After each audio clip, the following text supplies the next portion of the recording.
Hello guys, મારી YouTube channel life with અનિતામાં આપનું સર્વનું હાર્દિક સ્વાગત છે. હું જઈ રહી છું અમદાવાદ જિલ્લાનું રુદેત્રો તાલુકામાં આવેલું રુદાતલ ગામમાં, જે મારું ખુદનું ગામ છે.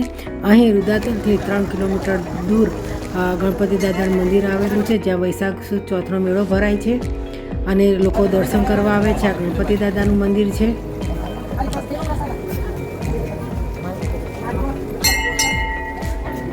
ખૂબ જ પ્રાચીન મંદિર છે આ, અને આ પરંપરા રહેલી છે મેળાની. અને હું જઈ રહી છું મારા ઘરે, જ્યાં ગામડે મારું ખુદનું ઘર છે.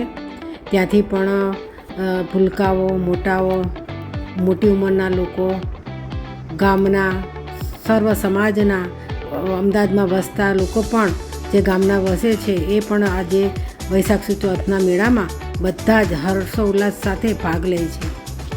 આ બધા તમે જોઈ શકો મિત્રો, બધા જ ખૂબ જ 3 થી 4 હજારની વસ્તી અહીંયા મેળામાં ભાગ લે છે. આ હાથીઓ છે ગણપતિ દાદાનો.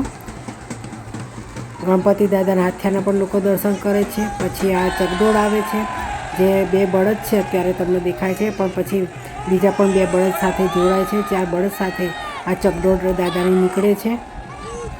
અને એના પછી અને આ માંડવી, 2 બળદ છે અત્યારે, પછી બીજા 2 ઉમેરાય છે જોડે છે. અને 4 બળદ સાથે આ માંડવી ખૂબ જ હર્ષોલ્લાસ સાથે ગણેના નારા સાથે આ માંડવી નીકળે છે. જેમ આપણે અહીંયા અમદાવાદમાં રથયાત્રા નીકળે છે, એ રીતના જ પણ આ ગામમાં માંડવી નીકળે છે. લોકોને બાધાઓ હોય, માનતાઓ હોય, તો એ લોકો આજે પૂરી કરે છે. અને દાદા પાસે જે માગ્યું હોય, તો મનોકામના પૂર્ણ થતી હોય, તો આજે એ બાધા પણ પૂરી કરે છે. જો મિત્રો, તમે જુઓ છો, અધધ વસ્તી આવે છે.